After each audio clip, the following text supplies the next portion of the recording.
اهلا وسهلا بيكم وحلقه جديده من المطبخ. كل سنه وانتم طيبين، امهات مصر والعالم العربي كلهم بالف خير، ويا رب يخلي لنا امهاتنا كلهم، امهاتنا وحمواتنا وخالاتنا وعماتنا، كل الامهات يا رب يكونوا بخير. هنعمل النهارده حاجتين، الحاجتين دول هينفع ان احنا ناخدهم هديه معانا لماما واحنا رايحين لها يوم الاثنين ان شاء الله. اول حاجه هعملها قالب ورد بالميني كب كيك، يعني هنعمل ميني كب كيك صغير وهنعمله زي الورد ونحطه في قالب كده بشكل حلو جدا وبسيط جدا، بس في الاخر بيبقى شكله تحفه.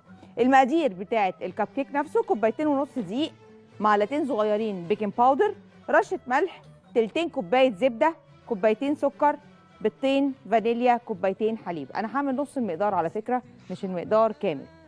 كوبايتين ونص دقيق، معلقتين صغيرين بيكنج باودر، رشه ملح، كوبايتين زبده، كوبايتين سكر، بيضتين فانيليا، كوبايتين حليب. زي ما قلت لكم انا هعمل نص المقدار عشان هشتغل في نص المقدار بس. الفروستنج بتاعي 200 جرام زبده او شورتنينج، زي ما اتعودنا ان الفروستنج انا بحب الشورتنينج عشان اللون، عشان يطلع لي لون ابيض. بصوا انا عايزه اوريكم حاجه، بصوا هنشوف الفرق بين الزبده والشورتنينج. اللون بصوا، الزبده دي هتخلي لي كريمه الزبده لونها اصفر، فلو انا عايزه الورده بيضه الونها بالابيض عمره ما هيطلع اللون ده معايا. لكن الشورتنج اهو لونه بيبقى بلين مش باين خلاص، فعشان كده انا افضل الشورتنج في كريمه الزبده او الفروستنج.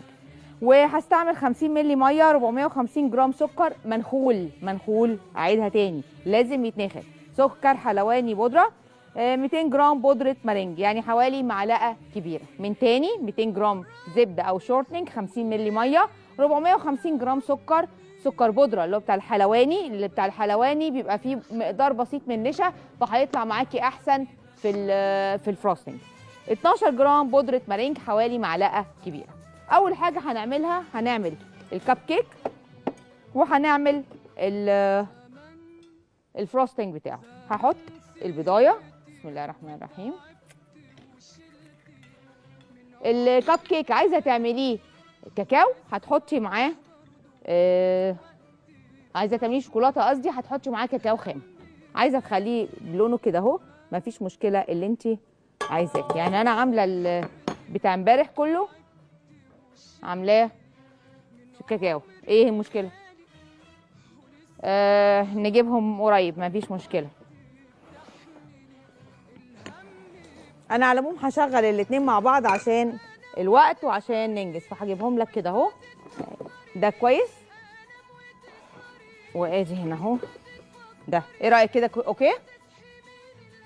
لا يبقى هحط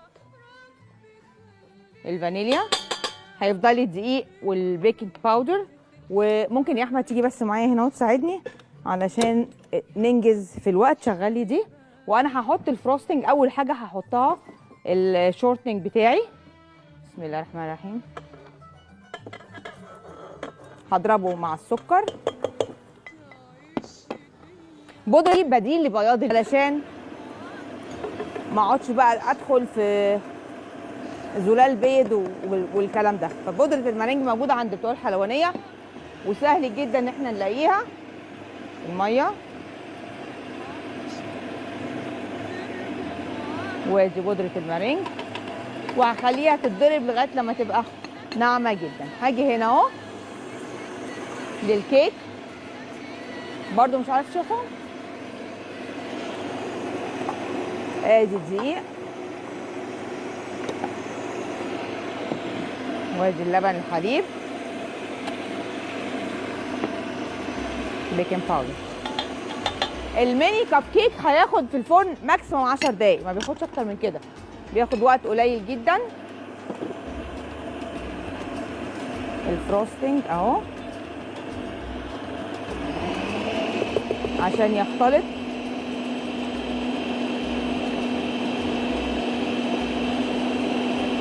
لازم بصوا اللي بيطلع على الجوانب ده هلمه كله، هقشطه كله والمه واخليه يتضرب من جديد عشان يديني افضل نتيجه. هنا اهو العجينه بتاعت الكب كيك خلاص.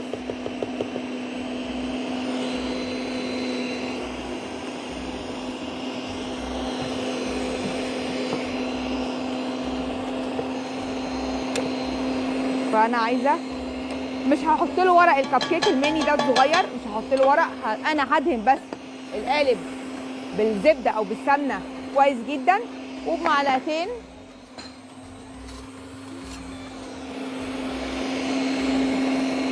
بالمعلقتين هاجي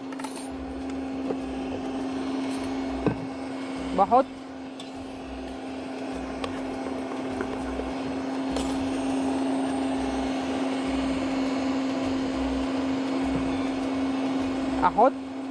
نص القالب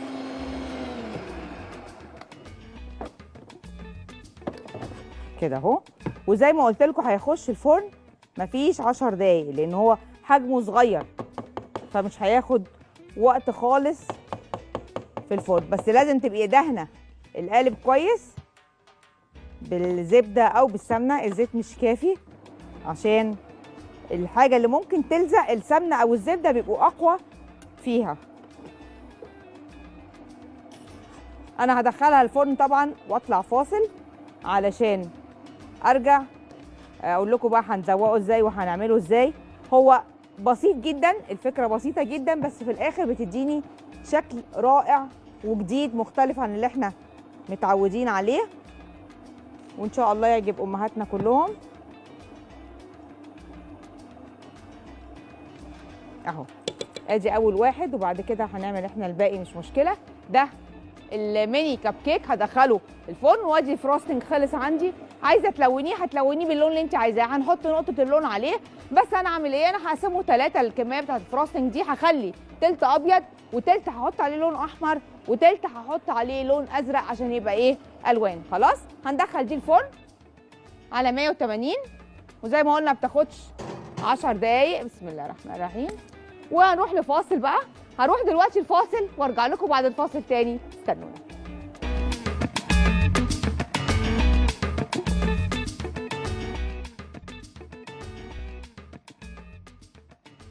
رجعنا لكم من جديد. هنعمل ايه دلوقتي؟ هنزوق الكب كيك، هنعمل عليه وردات، وهنستعمل مخروط الفلين.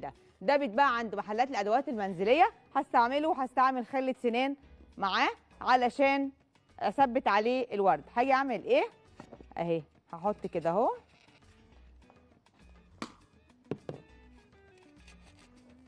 هنثبت مسافات حوالي 5 سم او 4 سم بين كل واحده والتانيه بالشكل ده.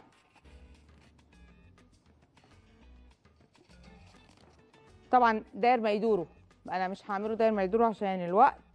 واجي هعمل كده في النص، وهنا برضو في النص كده اهو. وهنشوف دلوقتي هنعمل بيها ايه. هاجي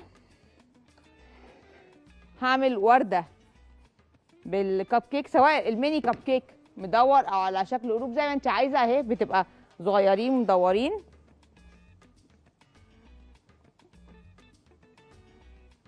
اهي زي الورده. زي ما قلنا بنعمل كذا لون. انا النهارده عملت اهو، عملت الوان تانية. من الاول عملنا الاحمر، والاحمر حطيت عليه جليتر، وعملنا ازرق، وعملنا ابيض بجليتر وابيض عادي اهي. وبعد كده هاجي اعمل ايه؟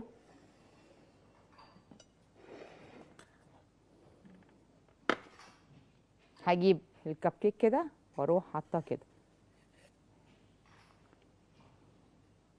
اهي، واروح ماسكاها كده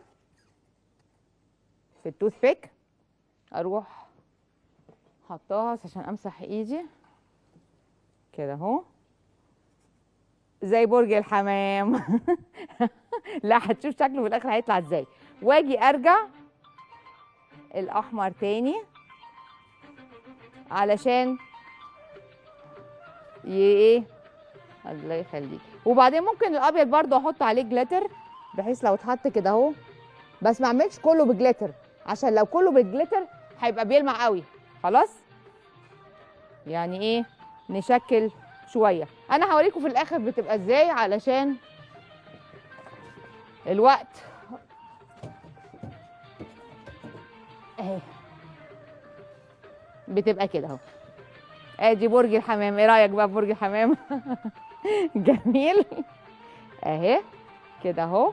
انا عايزه اخد بس واحده بيضه، فاضل لي واحده بيضه هنا، احطه اهو كده اهو. ايه رايكم؟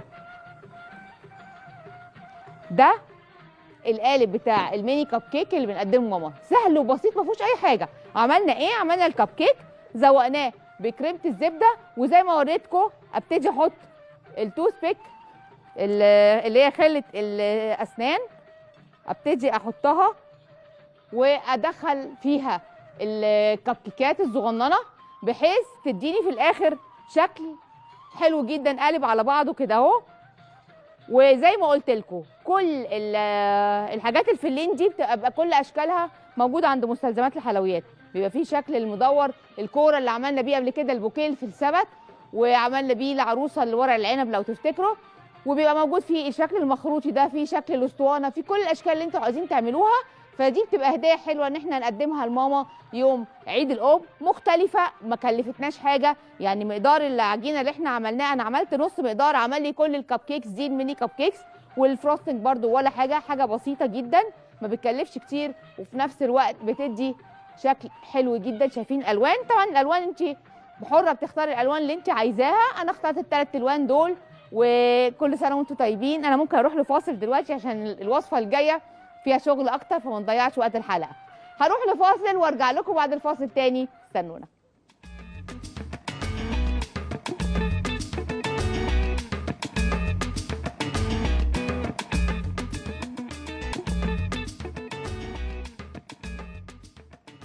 رجعنا من جديد. عملنا قالب الكب كيك الميني كب كيك قالب الورد.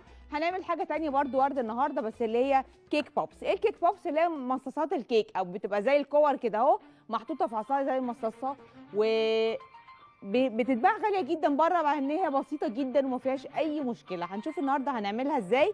هنعملها من زي ما بيقولوا فروم سكراتش، يعني من البدايه خالص هنعملها. هنقول المقادير بتاعتها. انا هستعمل كوبايتين كيك مفتفت. يعني ايه كيك مفتفت؟ يعني مقدار الكيك اللي استعملته مثلا في الكب كيك هخبزه في صينيه، وبعد كده افتفته سواء في الكبه او بايديا، يتفتفت بالمنظر ده واستعمله اهو. كيك متفتفت، كوبايتين كيك متفتفت، نص كوبايه شوكولاته سايحه، معلقتين كريم تشيز. دي مقادير الكيك بوكس نفسها.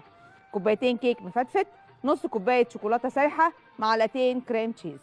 بعد كده هستعمل بقى ايه؟ هستعمل شوكولاته بيضه للزينه، وهستعمل عجينه سكر الوان، وهستعمل سبرينكلز ملونه. سبرينكلز اللي هم دول اللي هم الحاجات الملونه الصغننه دي اللي بنحطها على الكيك، اسمها سبرينكلز.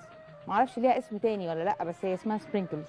اللي هي الحاجات المسكره الملونه الصغننه دي اسمها سبرينكلز. خلاص هستعملها. وهستعمل عصيان الكيك اسمها ايه تاني؟ لا، او الشوكولاته الفارماسيل. بس هي كلها في الاخر الحاجات الصغيره الملونه دي بيبقى اسمها سبرينكلز. هاجي اعمل ايه؟ هاجي احط الشوكولاته السايحه. الشوكولاته دي ميزتها انها لما الكيك بوبس بيجمد، الشوكولاته بيسقع يعني الشوكولاته بتجمد، بتمسك الكوره فما تفكش معايا بعد كده. انا بس عايزه البس الجوانتي عشان اعرف اعجنها في بعضها. وهحط معاها الكريم تشيز، وهنبتدي نعمل كور الكيك بوبس. حاولي بقى قدر الامكان ان هم يكونوا قد بعض، يا اما اعملي ايه؟ اعملي بالعصايه بتاعت بالمعلقه بتاعت الايس كريم، تعملي مقدار علشان يطلعوا كلهم قد بعض، بيتعجنوا كده.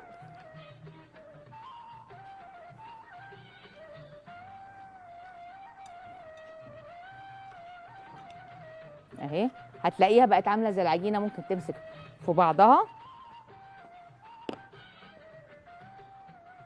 شايفين؟ وبعدين هنكورها وهنحطها في التلاجة شويه علشان تمسك. احنا قلنا الشوكولاته بتمسكها، بتخليها ماسكه كويس في بعضها، بس وانتي بتكوريها لازم تضغطي عليها كده اهو عشان ما تشققش معاكي. عشان ايه؟ ما تشققش، تبقى كوره سليمه، ما تشققش عشان الزينه بتاعتها ما تشققش اهي. في ناس بتجيب قوالب للكيك بوبس، يعني بتعمل كيك وتخبزها فيه، بس دي اسهل بصراحه وطعمها احلى، يعني بيبقى طعم الكريم تشيز مع الكيك حلو جدا اهي، زي ما بتعملي الكفته بس كفته حلوه اهو. ادي الكوره، ميرسي يا احمد. ادي واحده ثانيه.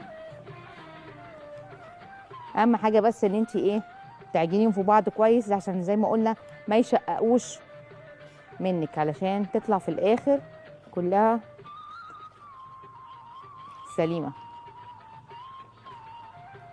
وهندخلها التلاجة تلت ساعة مثلا عشان الشوكولاتة والجبنة يسقعوا، فالكورة تمسك في بعضها، عشان أنا عايزة لما أغرز العصاية جواها ما تطلعش منها، تبقى ماسكة فيها كويس، وهقول لكم هنعملها ازاي.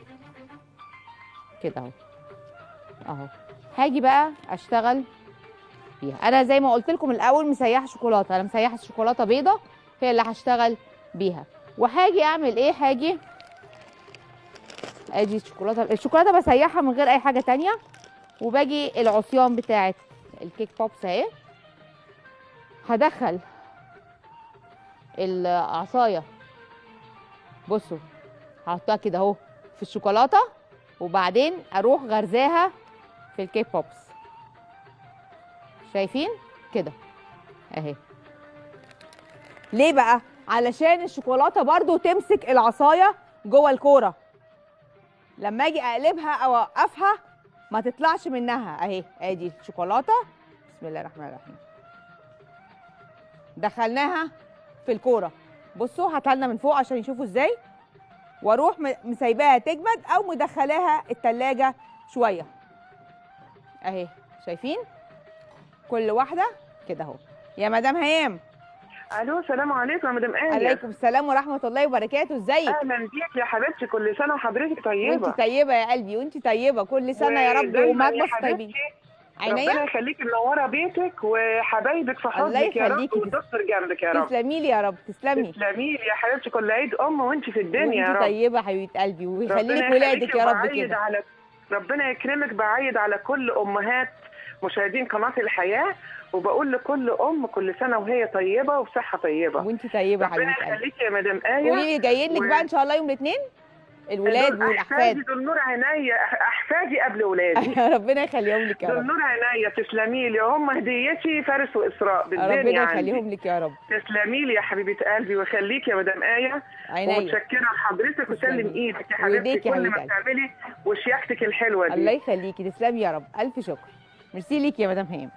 بعد كده هنعمل ايه؟ هنيجي هناخد المصاصات دي بعد ما حطيناها في التلاجة، فاحنا هنستعمل اللي احنا عاملينهم الاول، ونيجي نعمل ايه؟ انا عايزه اجيب بس الفلين اللي احنا هنغرز فيه اللي زي دي. بجيب الفلين بتاع الورد علشان يسهل لي ان انا اغرز فيه المصاصات دي وتنشف. بس انا عايزه اشيل هنا عشان ايه؟ الرؤيه تبقى كويسه وتعرفوا تشوفوا. ميرسي يا حبيبي. ادي قالب فلين، او القالب اللي هو الاخضر ده اللي بنحط فيه الورد. زي ما قلنا احنا بندخلها التلاجة تجمد، بعد كده بنطلعها. الشوكولاته ساحت بس بردت سنه، ما خليش الشوكولاته سخنه قوي. ليه؟ لانها هتنزل من عليها، انا عايزاها تعمل لها كوتنج، يعني تغطيها. بصوا اهي كده، وانزل الزياده.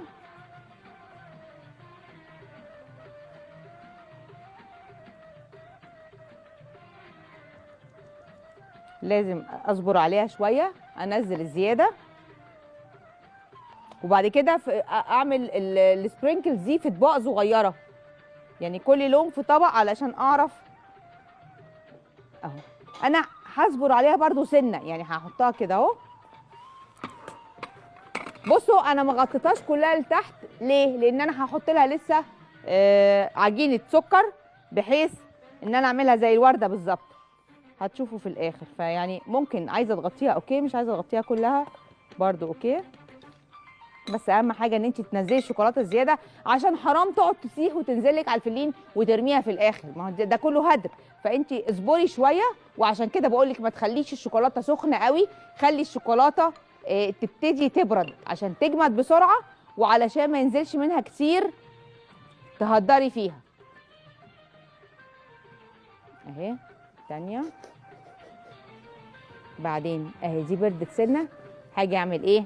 ادي السبرينكلز هنا اهو في البوله، واروح لازقاها فيها.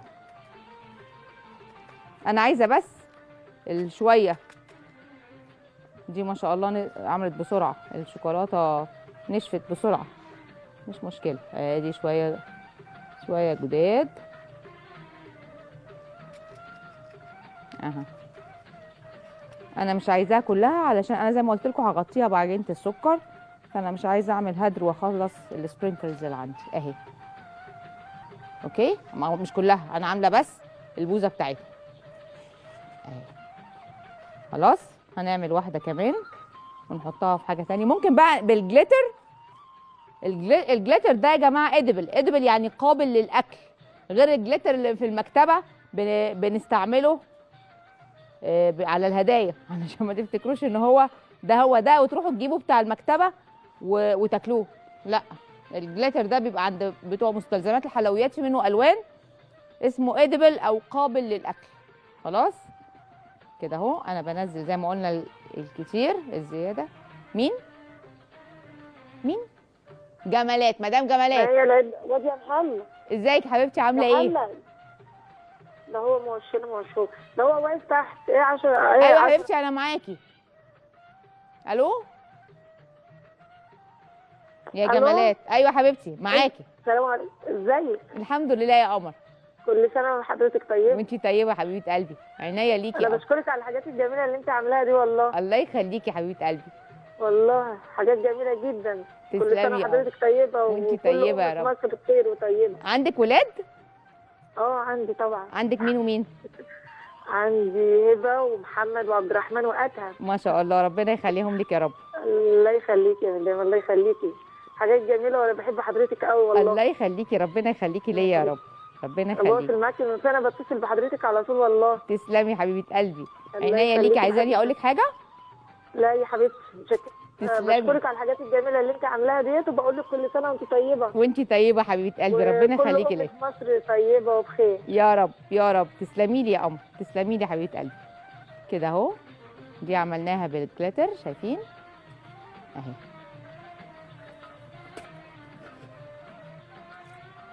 نعمل واحده تانية بسبرينكل لون تاني، اخر واحده عشان اوريكم بعد كده هنعمل ايه. انا الوردات دي لسه ما بقتش ورده، انا هعملها ورده يعني. هعملها ايه؟ هوقفها في زي بوتس كده او قصاري زرع صغننه محشيه برده بالكيك والشوكولاته. فاكرين الديرت كيك اللي عملناها قبل كده؟ حاجه شبهها، في الاخر هيطلع شكلها حلو قوي، مختلف عن اللي احنا متعودين عليه. كده اهو. وادي بالفرماسيل الملونه، شوكولاته الفرماسيل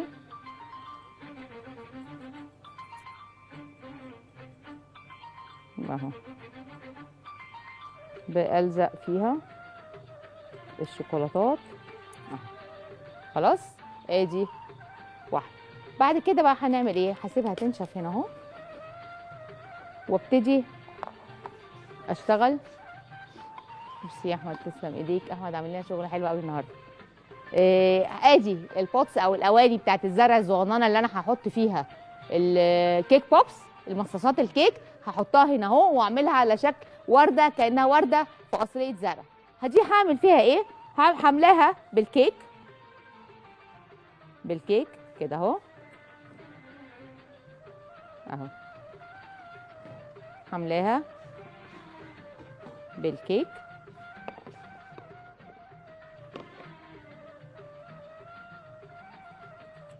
او لو عايزه تحطي تعملي فيها عجينه وتخبزيها في الفرن تبقى كيكه مش مفتفته، كيكه كامله زي كوبايه كيك كده، مفيش مشكله برضو. المهم اي حاجه اعرف اغرز فيها الورده دي واعملها. زي ما قلت لك انت ممكن اي وصفه كيكه عندك تعمليها كده اهو. هاجي بقى لعجينه السكر. عايزين عجينه السكر لو سمحت يا احمد. هاجي عجينه السكر بالقالب الورده كبير، يعني بصوا الحجم قد ايه، ما تستصغريهوش. يعني بصي حجمه وحجم المصاصه قد ايه عشان تعرفي. يا ريت تجيبها لنا من فوق يا عماد علشان لا مش هتبان كده، لازم من فوق علشان يشوفوا المقارنه. بصوا قد ايه، يعني بص دي قد كده. انا هعمل الورده اللي حواليها قد كده لان انا هضغطها عليها، فهتشوفوا اهو ايه شكلها بقى ازاي. فاحنا هنعمل ايه، ادي مثلا هاجي بالورق سوري مش عارفه انت شايفني كده اهي. ادي قطعت ورده خلاص. هعمل ايه، هاجي اخرمها من النص خرم صغير كده، عجينه السكر خرم صغير من النص، وبعدين بالسباتشولا صغيره او بمعلقه صغيره عندي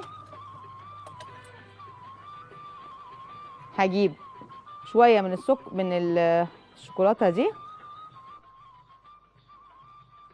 عشان تلزق عليها على الكيك بوب. بوبس يعني مصاصات، يعني فكيك بوبس يعني مصاصات الكيك. واجي اول واحده دي عشان نشفت اهي، واروح مدخلاها في الخرم اللي انا عملته اهي، واعمل كده بالشوكولاته اضغطها عشان تبقى زي الورده كده، زي الورده. بس مش هحطها على طول لان لو حطيتها هتقع. شايفين انا هعمل ايه، لا انا هعملها كده واحطها تنشف في بتوع اللي بنشف فيهم الورد بتاع الفondant اهي. هنحطها كده اهو تنشف عليها. نعمل واحده تانية نوريكم ازاي. هاجي ادي الورده قطعناها، بعدين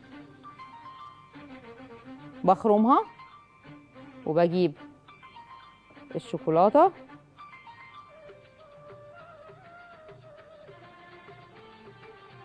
علشان تلزق، واجي اخد اللي فيها جلاتر احمر، يبقى احمر مع الاحمر، وادخلها اهي كده اهو.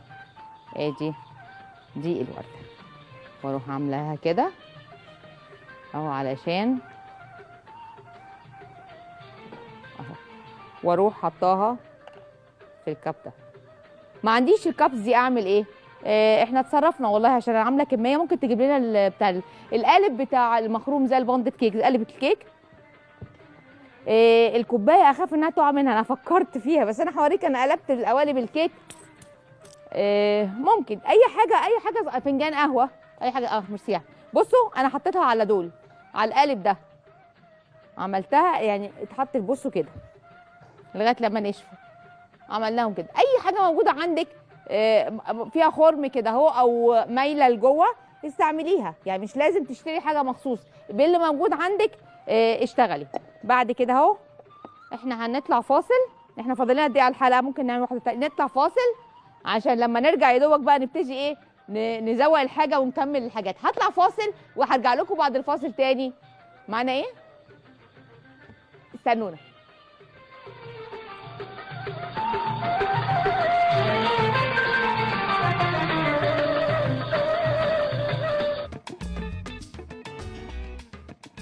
رجعنا من جديد. ادي الكيك بوبس او مصاصات الكيك، حطيناها غرزناها في بتوع الزرع صغيرين. ما لقيتيش انت العصيان بتاعت الكيك بوبس؟ هقولك تعمليها ازاي اهي. بصي دي من غير عصايه خالص، انا عامله اتنين اهو من غير عصايه مخصوص عشان لو انت مش لاقيه العصيان اللي هي اهي دي. بصوا واحنا ممكن نحط فيها كمان، هحط زي ورقه شجره كمان معاها بحيث يبقى شكلها احلى كمان اهي. بصوا اهي انا عايزه بس اميلها عشان تبان اوكي اهي. وبرده الموف دي برده نفس الحكايه. لو ما عرفتيش تجيبي العصايه بتاعه المصاصه انت ممكن تحطيها كده، تحطي عجينه السكر تفرشيها على الكيك اللي احنا الكيك اللي حشيناه جواها، وبعد كده اهو تحطي المصاصه الكيك عليها. دول انا ما حطيتش عليهم اللي هم بالجليتر، ما حطيتش عليهم ورقه ورد، بحيث تبقى شكلها ارفعها لكم شويه اهي اهي. هات الكاميرا وراها بقى، مش عارفه اجيبها، مش هوصل للتانيه. ماشي، اصلا عشان كتير حواليها عايزه اوريها لهم لوحدها. يا ام احمد، يا ام احمد، الو. الو. ايوه، ازيك يا ام احمد؟ كل سنه وانت طيبه. وانتي طيبه حبيبه قلبي، صوتك صغنن. لا انا عندي احمد ومحمد. ما شاء الله، ربنا يخليهم لك يا رب. الله يخليك. بقول لك يا شيف، كنت عايزه اسال بس عن طريقه كويسه للكيك وكده عن طريقه ايه؟ كان عندي طريقه كيك كويسه بس وسهله، لان على طول بعمل الكيك الوش بتاعها بيلزق مني بعد ما تستوي. طيب الكيكه الوش بيلزق منك، هقول لك ليه. لانك انت سؤال تاني ممكن؟ معلش عينيا لو سمحتي، انا عندي ميكروويف زي اللي عند حضرتك، بس قريت الكتالوج ومش عارفه اوصل لمعاه الحل خالص، فيا ريت بس تشرحي لنا حاجه عملي عليه. هو ايه؟ قولي تاني عشان صوتك ما كانش باين. ايه اللي اشرح لك عليه عملي؟ الميكروويف اللي عند حضرتك. لا الميكروويف. اوكي. بصي انا ممكن اعمل في حلقه اشرح لك تستعملي الميكروويف ازاي، وايه الفرق بينه، وانا قلنا قبل كده ايه الفرق بينه وبين الفرن العادي، وهقول لك كمان وصفات اللي هي الكيك اللي تعمليه في الميكروويف. كيكه في المج تحطيها في الميكروويف 3 4 دقايق وتطلع لك كيكه من عينيا الاثنين. الاسبوع الجاي او اللي بعديه باذن الله هعمل لك الحكايه دي من عينيا الاثنين. الكيكه اللي انا عملناها النهارده في الكب كيك دي مقدارها حلو جدا. لو انا عملتها كيكه، لو انا عملتها كب كيك برده حلوه. عايزه اقول لك حاجه، الكيكه بتطلع ملزقه منك لان الفرن ما بيبقاش حامي كفايه. الفرن لو انا ما حميتوش بوقت كافي قبل ما ادخل الكيكه فيه هتبقى الكيكه ملزقه، لان هي هتجمد بسرعه وهي لسه يعني الحراره بتاعتها هتخلي الفرن هتخليها ملزقه معاكي. فخدي بالك من النقطه دي، حمي الفرن قبل ما تدخليه بوقت كافي. احنا هنقول بقى احنا عملنا ايه النهارده. عملنا القالب الورد بالميني كب كيك. الميني كب كيك اللي هو الكب كيك الصغير، القالب بتاع الكب كيك الصغير قوي عملنا بيه.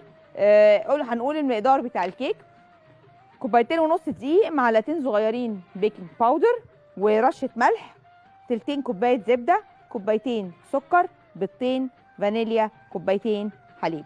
خلاص، ده مقدار الكيك نفسه. هحطه في قالب الكب كيك من غير ورق، وبعد كده اهو بدخله الفرن 10 دقايق بالكتير وبيكون استوى.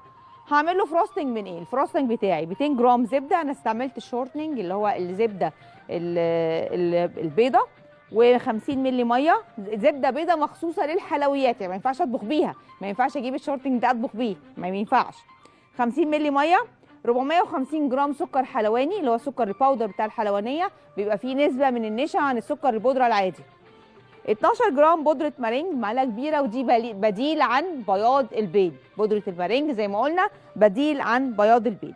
بضربهم كلهم مع بعض، بلونها بالالوان اللي انا عايزاها. انا هنا اهو في القالب بتاعي حطيت احمر وحطيت ازرق وخليت التلت التالت ابيض، وبعدين حطيت شويه جليتر على الاحمر. زي ما قلنا لو هتحطي جليتر ما تحطيش على الالوان كلها، التلت كافي جدا انه يبقى بيلمع عشان ما يبقاش الدنيا كلها زيطه.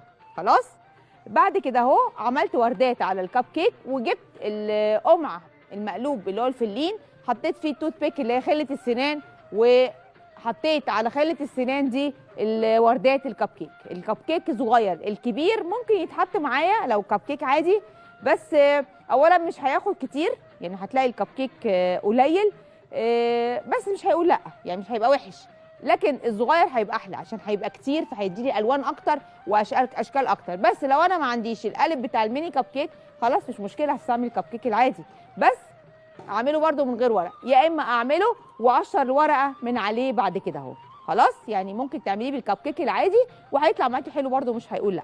على فكره القمع الفلين ده احنا هنعمل بيه وصفات كتير قوي بعد كده، يعني ما تقوليش ان انا هجيبه بس علشان وصفه واحده، لا لا، ده هنعمل بيه حاجات كتير جدا بعد كده ان شاء الله. الفروستنج بتاعي زي ما قلنا الشورتنج هتضربيه مع الميه وال 450 جرام سكر والحلواني وبودره المارينج. عملنا بقى ايه تاني؟ عملنا وردات الكيك بوبس. الكيك بوبس اللي هي مصاصات الكيك. مصاصات الكيك دي هنعملها وهنكورها وبعد كده هنحطها في التلاجة تلت ساعه، نطلعها نغرس فيها العصايه بتاعه المصاصات، بعد ما نحطها في الشوكولاته السايحه وارجعها تاني التلاجة 10 دقايق تشد الشوكولاته معاها. بعد كده بطلعها وبحط عليها ورق عجينه السكر. هقولها بالترتيب. انا استعملت كوبايتين كيك مفتفت، فتفت الكيك العادي سواء كيك جاهز او كيك عندي انا عاملاه. عملت معاه نص كوبايه شوكولاته سايحه سواء بيضه او شوكولاته بني عاديه مفيش مشكله، مع معلقتين كريم تشيز. خلاص، الكريم تشيز اللي هي جبنه الكريمي اللي هي بالكيلو بتتباع، وبقلبهم كلهم مع بعض وبكورهم. اضغطي عليهم كويس عشان ما تشققش معاكي، فلو شققت هتديني شكل مشقق برده في الشوكولاته، فخدي بالك ان هي تكون مضغوطه على بعضها ما تشققيهاش. وبعد كده بتكوريهم تحطيهم في التلاجة، وزي ما قلنا هنحط فيهم العصايه ونعملهم بالشكل ده. يا رب يكون حلقه النهارده عجبتكم ونعمل منها وصفات ناخدها لماما في عيدها. كل سنه وانتم طيبين يا رب، وكل امهات مصر طيبين. ومامتي الله يرحمها بوصلها سلامي، الله يرحمك يا ماما. وحماتي ربنا يخليها لي ويخلي لي عمتي ويخلي لي خالتي، هم امهاتي دلوقتي. كل سنه وانتم طيبين وولادي طيبين وانا ام طيبه ان شاء الله. يا رب كلكم طيبين، اشوفكم على خير وانت طيب.